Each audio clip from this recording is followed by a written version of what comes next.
S'il est aujourd'hui devenu un musée d'art et d'histoire, l'Hospice Comtesse a d'abord été un hôpital médiéval créé par Jeanne de Flandre, ici à Lille, dans son palais, en 1237. Une fonction qu'il va occuper jusqu'au 19e siècle et vous allez le voir, le bâtiment conserve encore les traces de ce passé révolu où les sœurs Augustines soignaient ici les malades et les nécessiteux.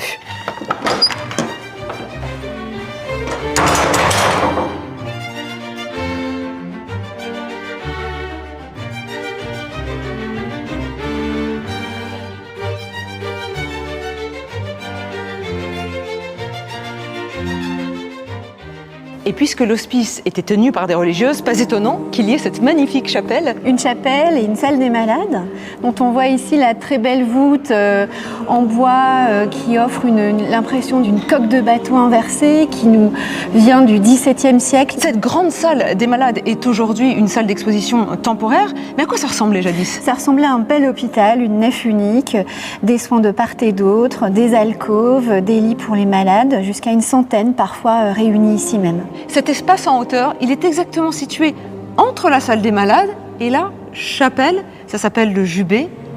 Qui faisait-on exactement ici? Alors je pense qu'il y avait cette idée du point de vue que nous apprécions aujourd'hui encore. C'était une séparation entre le monde civil, le monde du soin et l'univers sacré de la chapelle. C'est aussi une tribune pour chanter, pour donner musique dans cet espace. Et puis un espace de séparation et de transition qui nous permet ici d'avoir un très beau coup d'œil sur l'ampleur des volumes. C'était aussi une sorte de tribune qui permettait aux musiciens, aux chanteurs d'avoir une plus grande portée dans le son. L'aspect sonore, liturgique était évidemment très important dans un hôpital qui participait évidemment d'une... Aujourd'hui on parlerait peut-être de musicothérapie, mais je veux bien croire qu'il y avait cette dimension à l'époque. Nous sommes à présent dans la chapelle qui évidemment évoque la dimension religieuse avant tout de cet hospice. Et oui, parce que c'est une chose qui nous étonne un peu aujourd'hui, mais pendant très longtemps, le soin a été associé à la religion. Il s'agissait de soigner les corps, mais aussi les âmes. Et pendant là aussi très longtemps, sur plusieurs siècles, la maladie a longtemps été considérée comme l'expression d'une faute. Alors qu'il fallait soigner par des remèdes, des mais par la prière aussi, et par la prière aussi. D'accord. D'où l'articulation entre une salle des malades, aujourd'hui on dirait une salle d'urgence, un service hospitalier, et une chapelle, où aussi les chants, la liturgie participaient sans doute à la prière évidemment et aux soins global de ce qui était proposé ici. Alors juste derrière moi, on a un retable somptueux, un autel incroyable. Oui, c'est beau, c'est doré, ça brille, c'est rutilant, tout évoque ici le vocabulaire sacré. L'ensemble a été désacralisé, donc on ne peut plus faire de cérémonies religieuses ici même, au moment où cet hospice devient un musée dans les années 1960 et où on garde bien sûr tout le vocabulaire décoratif, des statues de saints, des retables, des grands tableaux d'autel qui décrivent l'histoire du Christ, de celui qui soigne toujours un peu mieux ici même. Tout autour de nous, on a toutes sortes de tableaux représentant cette importance de la dévotion. Et il y en a un derrière nous qui est plus important que les autres, en tous les cas emblématique pour l'Hospice Comtesse. Oui, complètement emblématique, c'est la représentation parfaitement parfaite de l'Hospice Comtesse au XVIIe siècle. Vous voyez, tout est bien aligné, bien propre, un malade par alcôve, le couvre-lit bien positionné et puis surtout, tout le monde est là, les fondatrices, Marguerite et Jeanne de Flandre, les équipes soignantes de l'époque, qui sont des religieuses. Jeanne de Flandre, elle est là. Elle est où? Elle est là, elle tient justement la maquette de l'Hospice Comtesse dont elle a favorisé l'émergence. Sa sœur Marguerite n'est pas très loin, juste en face, puis au centre c'est la Vierge, à qui est dédié le premier hôpital médiéval. La Vierge qui évoque bien, comme vous le disiez, que le soin des corps et le soin des âmes étaient tout à fait liés dans un espace de ce type. Et cette Jeanne de Flandre, alors qui était-elle? Quel genre de personnage était-elle? Certainement très pieuse et très humaine, hospitalière. Oui, alors je dirais que c'était une super nana du XIIIe siècle. Enfin, je veux bien y croire. Elle administre l'un des comtés les plus puissants de France à l'époque, des Flandres et du Hainaut. Elle a tout d'une administratrice, d'une gouverneure. Des fois, je la compare un peu à l'Angela Merkel du XIIIe siècle. Ah, carrément, parce que finalement, elle a été éduquée pour gouverner. Elle sait lire, compter. Elle est justement éduquée à la cour du roi de France à Paris. Donc, c'est une femme, une petite fille qui voit pousser c'est Notre-Dame de Paris, par exemple. Puis elle revient ensuite administrer ses terres, son territoire, avec, c'est vrai, sans doute, vraiment un esprit tourné vers la dévotion, la charité, le soin de l'autre. On ne positionne pas n'importe où l'Hospice Comtesse, qui est là, au cœur de l'île, à côté du port, près d'un moulin, près d'un canal. C'est le meilleur endroit pour faire ce qu'elle souhaite faire. Mais pourquoi Jeanne de Flandre a voulu fonder cet hospice dans son propre palais et pas ailleurs? Alors peut-être que c'était une forme de sacrifice qui permettait aussi, on l'oublie, mais plus on était généreux, plus on était charitable, plus on avait une chance d'accéder au paradis céleste. Et je pense que c'était vraiment une construction politique d'atteler à des organisations de gouvernance, des organisations de soins, à une époque où la médecine est vraiment à ses balbutiements. Et il y avait, au-delà du malade, il y avait les pauvres, il y avait les pèlerins, il y avait les passants qui étaient autorisés à venir ici même. Ah mais attendez, sur le tableau là, c'est pas la salle des malades qu'on reconnaît au fond? Oui, c'est la salle des malades et c'est même un petit peu plus que la salle des malades parce qu'on distingue au centre une salle qu'on nommerait aujourd'hui sans doute une salle de soins palliatifs. C'est-à-dire les derniers soins, et oui, dans un hôpital, dans un hospice, on pouvait guérir, mais on pouvait évidemment aussi mourir. Donc cette salle, elle montre une extrême onction, donc le dernier sacrement catholique avant la mort de tout un chacun. C'est magnifique, là, quand je lève les yeux au plafond, je vois cette voûte ornée de toutes sortes d'écussons. Mais de quoi s'agit-il? Oui, on a 66. Alors, ce sont des écussons qui datent du 19e siècle, qui ont été peints par un ancien orphelin qui a été recueilli ici. Donc, l'histoire est belle en plus. Il s'agissait de Monsieur Brébard. Il s'agit donc de 66 écussons qui matérialisent la générosité de 66 bienfaiteurs qui, du 15e au 18e siècle, ont participé, ont soutenu financièrement l'établissement, l'hôpital, l'Hospice Comtesse. C'est somptueux, c'est vraiment un joyau architectural ici, mais c'est médiéval ou pas? Est-ce que vous pouvez me resituer exactement l'époque? Là, nous sommes au XVIIe siècle. Il y a une succession d'incendies, donc on a ce goût de reconstruire et de reconstruire en effet grand, beau, éclairé, avec une dimension, une hauteur qui est assez majestueuse. Bon, nous sommes dans la chapelle, c'est l'un des lieux les plus emblématiques de l'Hospice Comtesse. Ce qui m'interpelle immédiatement, ce sont ces grandes fenêtres un petit peu partout disséminées. Ça nous apporte une lumière toute particulière. Oui, aujourd'hui en particulier, elle est belle, elle est douce. Une lumière dont on a besoin à une époque où pendant très longtemps, l'éclairage artificiel n'existait pas. Oui. Donc il y avait cette attention importante pour l'apport extérieur de la lumière. Notamment pour soigner les malades, mais il vaut bien voir. Il vaut mieux de piquer au bon endroit.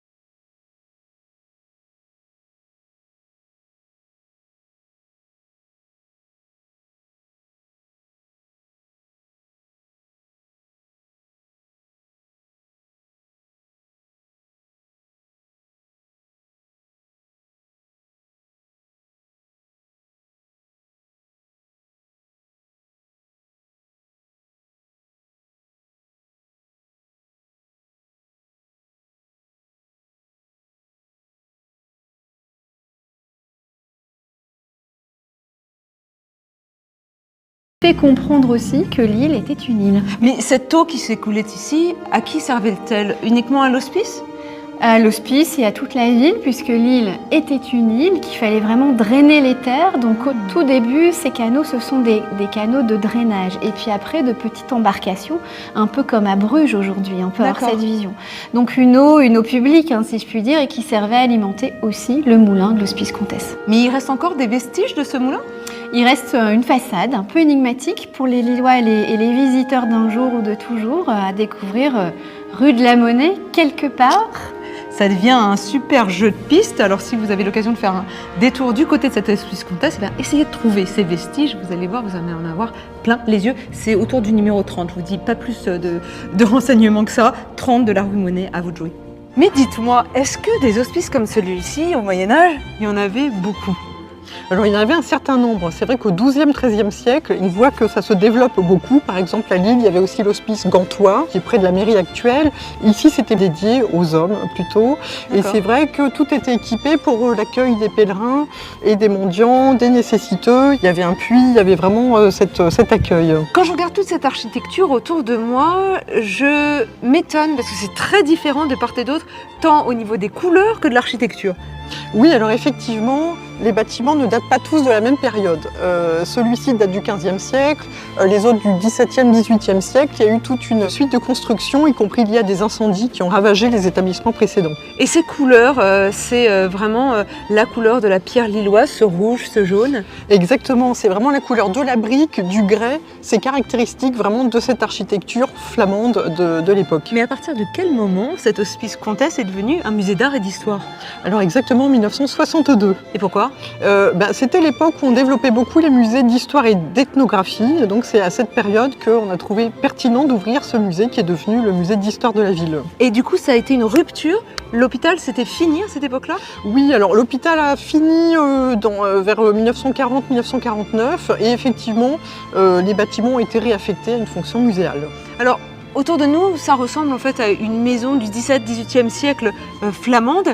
Et donc, du coup, on peut peut-être aller visiter ces pièces qui sont a priori plutôt petites, Oui. mais très riches en informations. Et on commence par la cuisine.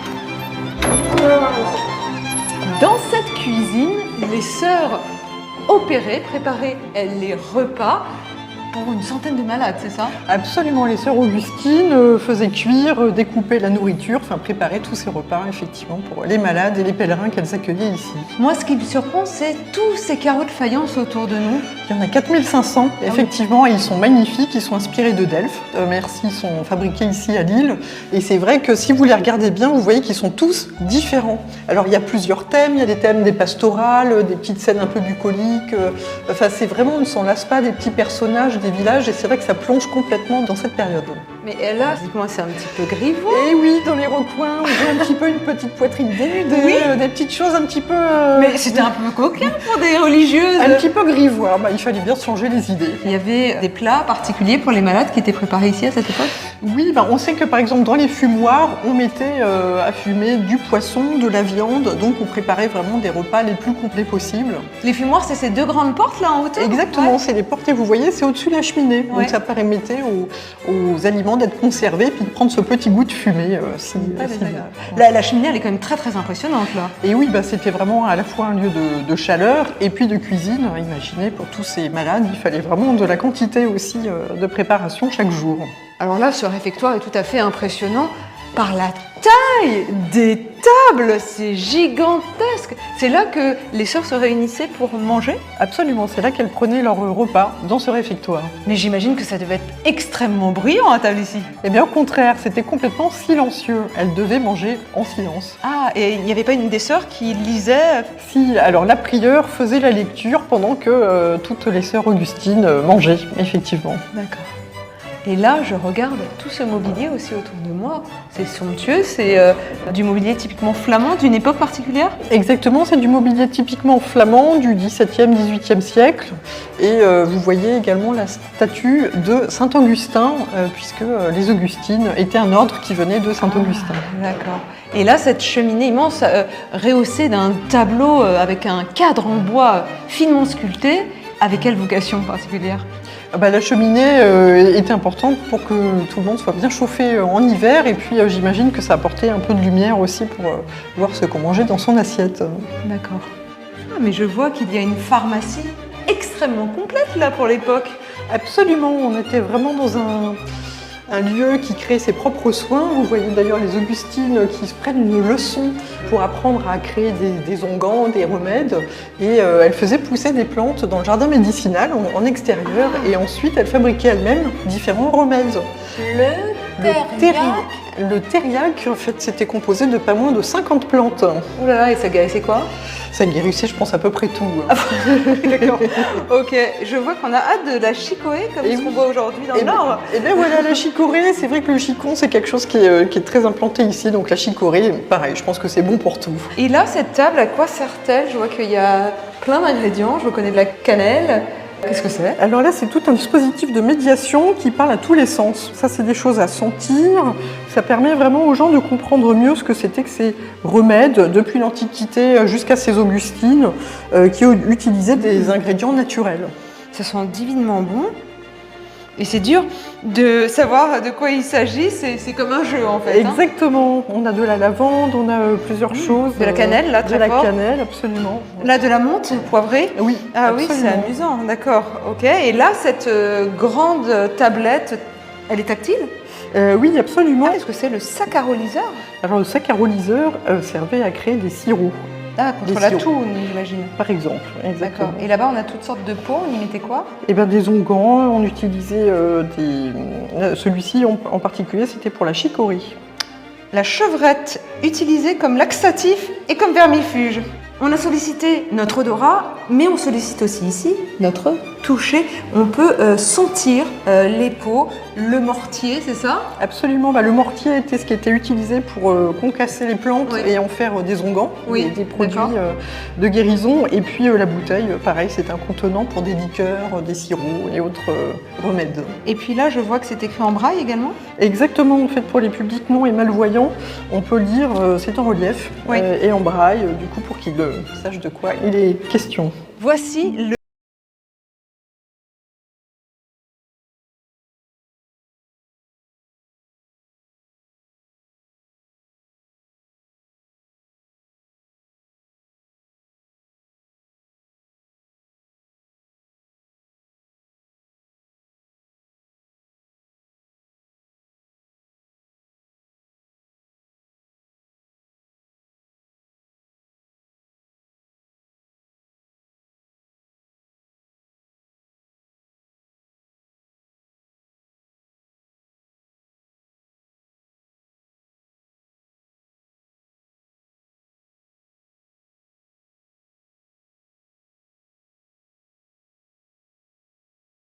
ici même dans un ancien hôpital où l'on sait que la plante associée à d'autres peut être un remède extraordinaire. Donc c'est ça aussi un musée d'art et d'histoire dans un ancien hôpital, c'est de faire revivre une végétation qui est là, a été reconstituée pour évoquer tout le soin qui était donné ici même. Et je sais pas si c'est le jardin qui fait ça, mais on sent tellement bien. Ici, ça apaise. Et c'est vrai que j'y resterai bien rêvassée. Ça soigne l'âme, hein? Au soleil. Ça sent drôlement bon ici. Il y a une odeur de fraîcheur, un peu citronnée. Ça sent le propre. Ça sent le propre. Dans une lingerie, c'est peut-être pas mal. Ah, c'est la lingerie ici, d'accord. On a aimé travailler justement ces senteurs avec une parfumeuse, Caroline Caron, qui justement est là et qui va nous expliquer ses secrets. Alors en fait, une fragrance pour une ambiance olfactive, ça se crée avec différents ingrédients. Et là, ce que vous sentez, il y a une note de fraîcheur. Ça sent la buanderie. Oui, tout à fait. Il y a une odeur d'herbe coupée, il y a une odeur de violette, il y a une odeur de fraîcheur et de ozonique. On appelle ça ozonique parce que ça fait un peu vapeur en fait.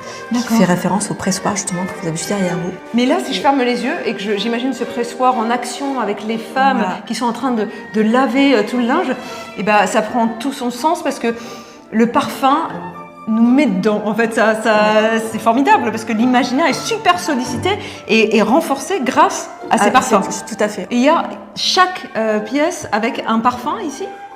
Il y a 4 grandes pièces. D'accord. En fait. Voilà, il y a 4 grands accords et on a essayé de faire vivre le plus possible à travers tout ce qui est exposé, que ce soit la note de lin, que ce soit le pressoir, la vie de l'époque en fait. Et qu'est-ce que vous êtes en train de faire là, Florence? Je suis en train de presser du linge. Oui, sauf qu'il n'y a pas de linge, c'est un peu l'arnaque. C'était l'ancien pressoir utilisé par les sœurs? Oui, mais le linge, il est juste dessous. C'est le même principe qu'une presse à imprimerie, mais à la place du papier, c'était du linge. L'objectif, c'est un peu l'ancêtre du fer à repasser, c'était de presser le linge pour avoir un linge de qualité, bien tenu. Et c'était aussi gage de soins, notamment pour toutes les maladies de peau qui nécessitaient un linge le plus lisse possible. D'accord. Il était préalablement lavé avec l'eau du canal qu'on a vu tout à l'heure? Oui. C'était un temps important dans la vie de l'hôpital, de l'hospice, avant la mécanisation. Donc il fallait être courageuse pour s'occuper du linge de l'hôpital. Parfois jusqu'à 100 malades étaient réunis ici. Et pour laver son linge, c'était dans cette pièce-là aussi? Oui, puis on sait que sur les plans, il y a toujours une lingerie dans cet espace. Ce qui est joli aussi, c'est l'histoire de ce mot, lingerie, ça vient du lin qui permettait à l'époque de fabriquer tous les tissus avant que le coton n'arrive en Europe. Nouvelle senteur là, c'est beaucoup plus gourmand. Ça sent une odeur de chocolat, mais un chocolat très fort, très corsé. C'est vrai que ça fonctionne. Oui, tout à fait. En fait, on va partir d'un absolu de cacao. On va agrémenter avec une petite pointe de vanille et de cannelle pour donner un petit peu du caractère à cet accord. Et surtout, en fait, pour donner l'épaisseur au chocolat chaud, on va prendre une résine d'un bois qui s'appelle le labdanum pour avoir le côté sirupeux et épais. Ça donne trop faim là. J'ai envie de prendre mon goûter. Un bon chocolat chaud. Et nous voici au premier étage. C'était autrefois le dortoir où dormaient les sœurs. Et aujourd'hui, c'est une salle d'exposition permanente avec des collections qui retracent toute l'histoire de l'île. L'histoire de l'île, de l'Ancien Régime jusqu'à la Révolution française, les faits marquants sont là. Et quels sont les types de collections qui sont présentées? Alors, des collections très diverses qui offrent vraiment une pluralité des peintures, des sculptures, des aspects très décoratifs de l'île, des objets d'usage, de la céramique, des cruches, qui renvoient vraiment au métier d'art de l'époque et à la manière dont on vivait à l'île et dans sa grande région. D'accord. Et au niveau des collections, des tableaux, c'est classé par thématique? Par grande thématique, à savoir que l'espace est joliment resserré et permettra de découvrir l'île en fête, comme ici avec ces grandes processions, ces grands événements collectifs qui font vraiment le caractère de la ville. Là, c'est la grande braderie de l'île. C'est la braderie de l'île, évidemment. On devine quelque chose qui est encore très contemporain. Et ici, c'est la procession de l'île. La procession des corporations, de tous les métiers qui font la société de l'époque sur la grande place, la place principale de l'île, la place Charles de Gaulle, qui existe toujours, qui a quasiment pas changé. Et puis d'autres pans de collection vont évoquer l'île et les sciences, l'île et le commerce, l'île et les arts décoratifs, pour vraiment réunir dans un espace joliment resserré les grandes thématiques d'une ville qui a été prospère, commerçante, très enthousiaste. Il y a 2 globes dans cette salle, ça me rappelle quelque chose, mais en plus petit, non? Oui, bien vu. Ce sont des réductions des fameux globes de Coronelli. Coronelli, c'est le nom de l'artiste cartographe qui les a réalisés. Et les très grands globes, les originaux, sont conservés à la BNF.